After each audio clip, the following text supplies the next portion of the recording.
हरीश मिश्रा की गिरफ्तारी पे लोगों में रोष है और आज हमारे साथ संजीव जी हैं, साथ में अन्ना आंदोलन के साथ ही रहे हैं और हर मुद्दे पे बेबाकी से अपने पक्ष रखते हैं। इस गिरफ्तारी मतलब रात में 12:30 बजे की गिरफ्तारी और जिन धाराओं में गिरफ्तारी की धारा नहीं है उसमें उठा करके 3 दिन से जेल भेज देना, कैसे देख रहे हैं आप?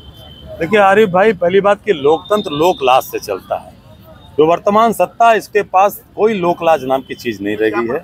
हरीश मिश्रा एक उस अभिव्यक्ति की स्वतंत्रता का नाम है जो इस सरकार के कुव्यवस्थाओं पे अव्यवस्थाओं पे सवाल खड़ा करता है। कैसे सामने वाले को, मैं आप ही को कह रहा हूँ कि आपके पास कौन सा कॉन्स्टिट्यूशनल राइट है कि आप हमारी जाति श्रेष्ठता तय करोगे, आप हमारी धर्म की श्रेष्ठता तय करोगे, आप हमारी देशभक्ति तय करोगे। और एक संत, मैं सत्तापोषी संत कर रहा हूँ श्री रामभद्राचार्य को, उनको कौन सा अधिकार मिल गया है संविधान के तहत जो सामने वाले की श्रेष्ठता को तय करेंगे? उन्होंने ब्राह्मण जात को, उपजातियों को नीच कहा। इसी पे आक्रोशित होकर हरीश मिश्रा ने उसकी प्रतिक्रिया दी। ऐसी कोई प्रतिक्रिया संवैधानिक नहीं थी, लेकिन 151 के तहत चलान, मैं भी ला का छात्र हूँ, ऐसा चलान तो उसमें नहीं होता कि आप 5 दिन तक रख के प्रताड़ित करिए। इसको लेकर के मिलने आए, कमिश्नर कह रहा है कि उनके संज्ञान में। दरअसल बात क्या है कि यहाँ का सांसद कोई मामूली व्यक्ति नहीं है। यहाँ का सांसद देश का प्रधानमंत्री है जो तय करता है कि एनजीटी जब कह देते कि गंगा का जल पीने युक्त और नहाने युक्त नहीं रह गया, डीएम को फटकारती है, तो भी गंगा जल के नाम पे मोदी जो बोल के आए थे वो उस पर माफी नहीं मांगते। यही दर्शनार्थी 3 दर्शनार्थी मर गए एक हफ्ते पहले। यहाँ के मीडिया के लोगों को कहीं आपने देखा कि तय करना पड़ा कि खबर चलेगी नहीं चलेगी।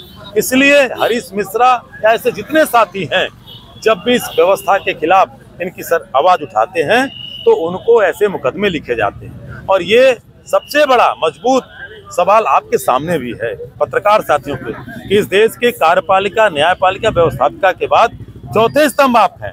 इसको बचाने में आप भी आगे आइए, क्योंकि आपने देखा कि नई दिल्ली रेलवे स्टेशन के एक पत्रकार ने लाइव फुटेज चला, उसके खिलाफ मुकदमा। कुंभ में किसी ने बताया कि साहब मलबे सलाह से नहीं, उनके खिलाफ मुकदमा। तो इसलिए हरीश मिश्रा आपको भी बढ़ना पड़ेगा। और इसलिए हरीश मिश्रा किसी एक जाति के लिए नहीं लड़ रहे हैं। वो व्यक्ति जिनकी भावनाएं आहत हुई हैं वो भारतीय जनता पार्टी के लोग हैं। यहीं पे सासाराम की बेटी को आत्महत्या करके मरना पड़ता है, वो भी उन्हीं के समाज की बेटी थी। उस पे तो नहीं खड़े होते। उनकी भावनाएं तब क्यों नहीं आहत होती कि दर्शन करने आए दूसरे राज्य के लोग यहाँ पे विश्वनाथ गली में मर जाते हैं? उनकी भावनाएं तब क्यों नहीं आहत होती कि कुंभ में लोग आज भी अपनों को खोज रहे हैं और सरकार सूची नहीं जारी कर पा रही? तो ये जो भावनाएं है ना, ये योगी और मोदी कृत भावनाएं, ये भावनाएं नहीं है। और अगर उनको तनिक भी शर्म होती तो अपनी ही जात की बेटी के लिए वो आवाज उठाते, मैं उनके साथ खड़ा होता।